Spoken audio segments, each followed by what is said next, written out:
Sugar ಇರೋರಿಗೆ life expectancy ಕಡಿಮೆನಾ? ಒಳ್ಳೆ question. ನಿಮಗೇನು ಅನಿಸುತ್ತೆ? ನನಗೆ ಯಾಕೋ ಕಡಿಮೆ ಅನಿಸ್ತಾ ಇದೆ. ಇಲ್ಲ ಇಲ್ಲ, ತಪ್ಪು. ತುಂಬ ಜನ ಅಂದ್ಕೊಂಡಿರ್ತಾರೆ ಶುಗರ್ ಬಂದುಬಿಟ್ರೆ ನಾನು ಉಳಿಯೋದೇ ಇಲ್ಲ, ನಾನು ಮುಗೀತು ಜೀವನ ಅಂತೆಲ್ಲ ಅಂದ್ಕೊಂಡ್ಬಿಡ್ತಾರೆ. ಇದು ಬೇಜಾರಾಗತ್ತೆ.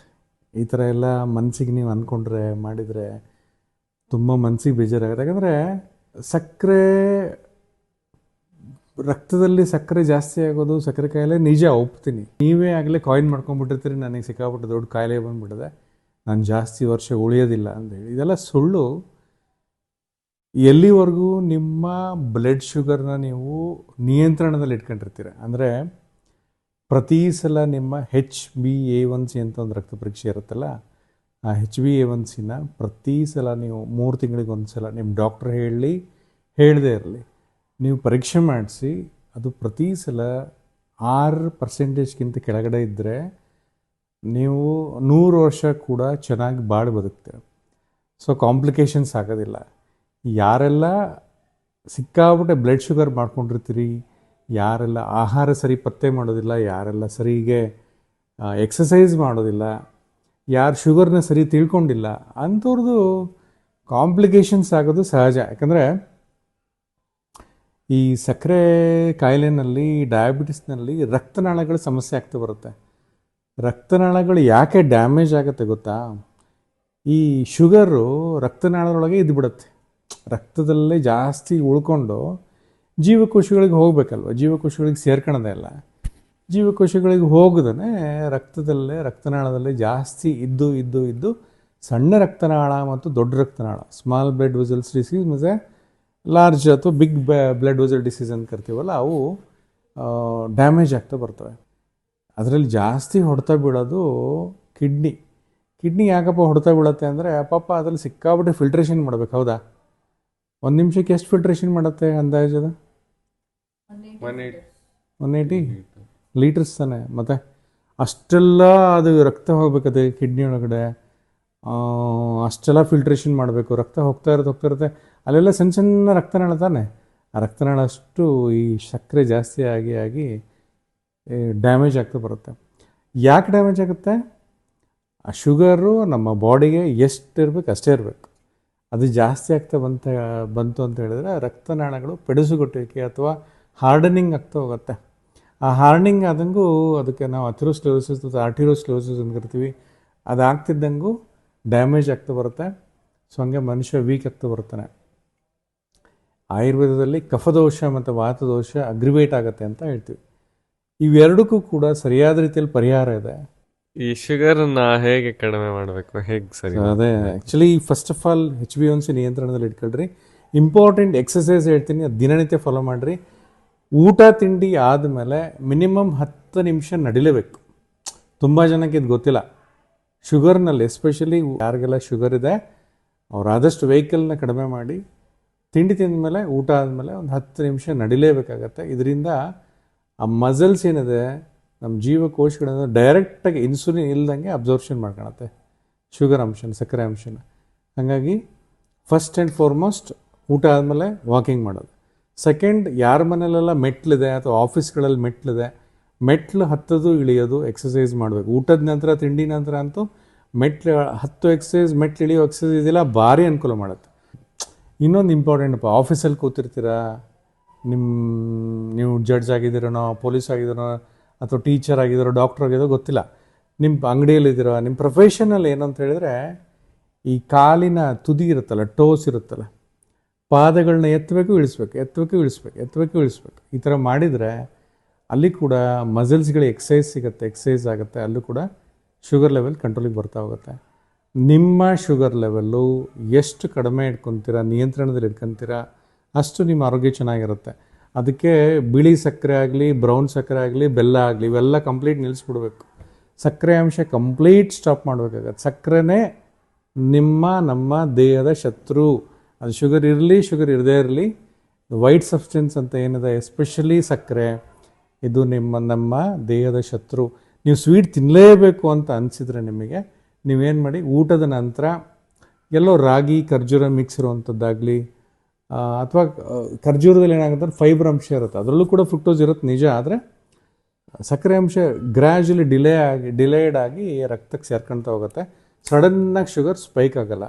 ಆದ್ದರಿಂದ ಇವೆಲ್ಲ ನೀವು ಸರಿಯಾದ ರೀತಿಯಲ್ಲಿ ಫಾಲೋ ಮಾಡ್ಕೊಂಡ್ರಿ ಅಂತ ಹೇಳಿದ್ರೆ, ಆಹಾರದಲ್ಲಿ ವಿಹಾರದಲ್ಲಿ ಸರಿಯಾದ ರೀತಿಯಲ್ಲಿ ಕಟ್ನಿಟ್ಟಾಗಿದ್ರಿ ಅಂತ ಹೇಳಿದ್ರೆ 100 ವರ್ಷ ಖಂಡಿತವಾಗ್ಲೂ ಚೆನ್ನಾಗಿ ಬಾಳಿ ಬದುಕ್ಬೋದು. ಡಾಕ್ಟರ್, ಈಗ ಶುಗರ್ ಬಂದ್ಬಿಟ್ಟಿದೆ. ಈಗ ನನಗೆ ಅಲೋಪತಿ ಮೆಡಿಸಿನ್ಸ್ ತೊಗೊಳ್ಳಿಕ್ಕೆ ಇಷ್ಟ ಇಲ್ಲ.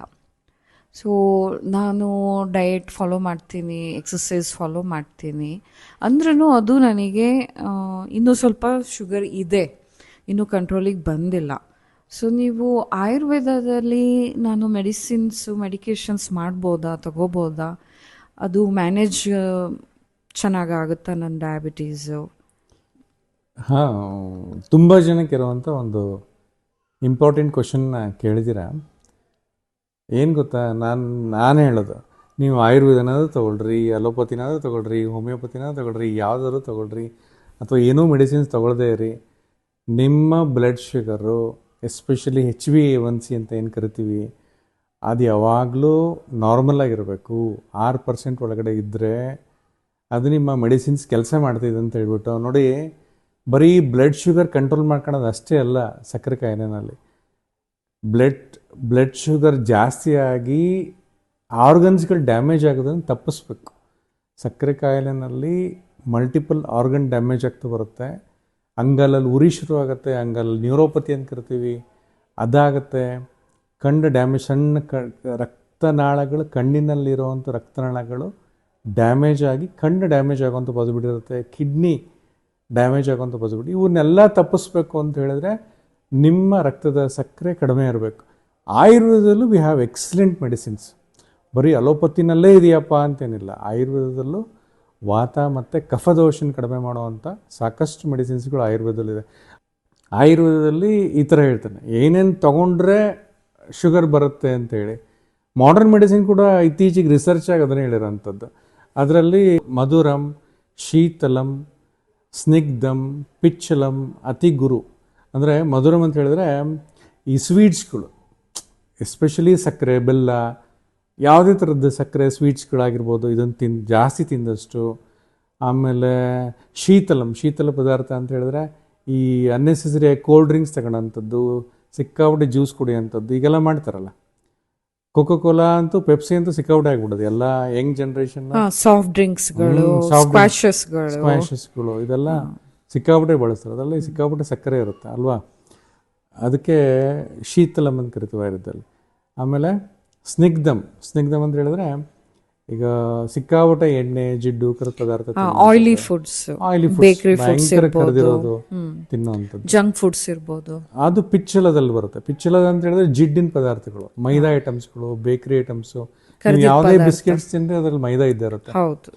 ಸೊ ಈ ಬಿಸ್ಕೆಟ್ಸ್ಗಳು ತಿನ್ನೋದ್ರಿಂದ ಇದು ಪಿಚ್ಚಲ ಐಟಮ್ಸ್ ಅಂತ ಕರಿತೀವಿ. ಇದು ಕೂಡ ಸಕ್ಕರೆ ಕಾಯಿಲೆನ ಹೆಂಗೆ ಇಂಡೈರೆಕ್ಟಾಗಿ ಬರ್ಸುತ್ತೆ. ಅಂದರೆ ಹೊಟ್ಟೆ ಆಕಾರ, ಗಾತ್ರ ದೊಡ್ಡದಾಗುತ್ತೆ, ಆಟೋಮೆಟಿಕಲಿ ಒಬೆಸಿಟಿ ಸ್ಟಾರ್ಟ್ ಆಗ್ತಾ ಬರುತ್ತೆ. ಒಬೆಸಿಟಿಯಿಂದ ಸೆಕೆಂಡ್ರಿ ಡಯಾಬಿಟಿಸ್ ಸ್ಟಾರ್ಟ್ ಆಗ್ತಾ ಬರುತ್ತೆ.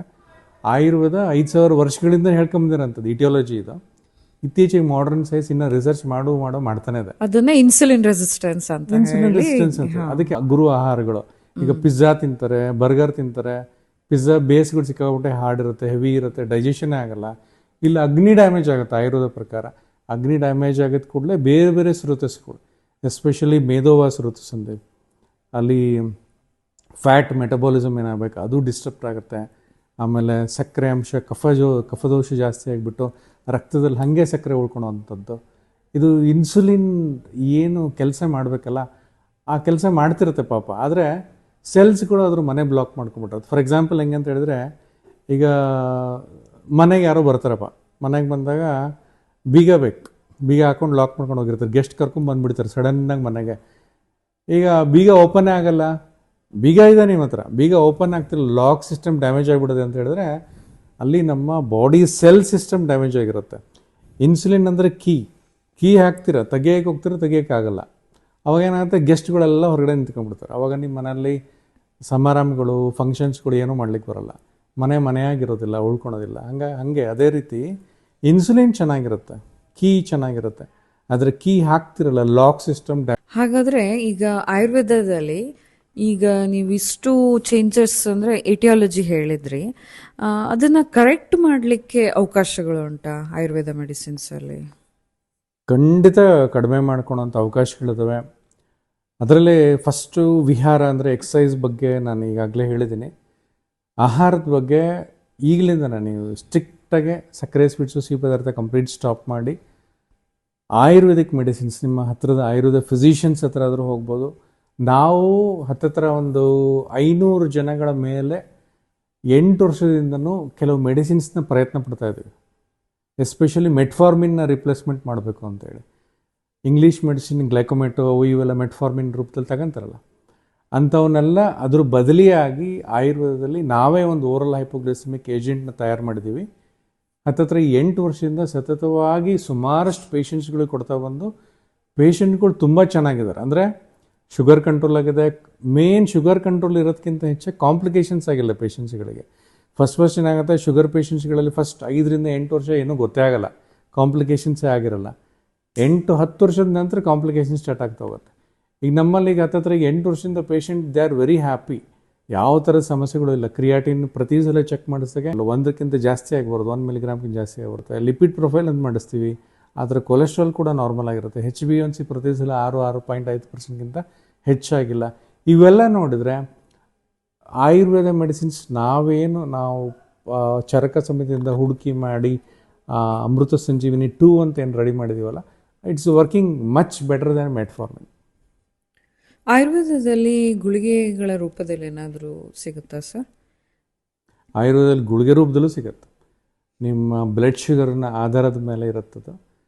ನಿಮ್ದು ಎಷ್ಟು ವರ್ಷದಿಂದ ಇದೆ, ನೀವು ಪ್ರೀ ಡಯಾಬಿಟಿಕ್ಕೋ, ಡಯಾಬಿಟಿಸ್ ಅನ್ಕಂಟ್ರೋಲ್ ಡಯಾಬಿಟಿಸಾ, ಅಥವಾ ಪರವಾಗಿಲ್ಲಪ್ಪ ಮ್ಯಾನೇಜಬಲ್ ಡಯಾಬಿಟಿಸ್ ಅಂತೆಲ್ಲ ನೋಡಿಕೊಂಡು, ಅಥವಾ ಕಾಂಪ್ಲಿಕೇಶನ್ಸ್ ಇದೆಯೋ ಇಲ್ಲ ಅದನ್ನೆಲ್ಲ ನೋಡಿಕೊಂಡು ನಿಮ್ಮ ಹತ್ತಿರದ ಆಯುರ್ವೇದಿಕ್ ಫಿಸಿಷಿಯನ್ ಆಗಿ ಯಾರಾದರೂ ಅದನ್ನು ನೋಡಿ ಅದನ್ನು ಸರಿಯಾದ ರೀತಿಯಲ್ಲಿ ನಿಮಗೆ ಮಾರ್ಗದರ್ಶನ ಕೊಡ್ತಾರೆ. But we have excellent Ayurveda medicine in Ayurveda.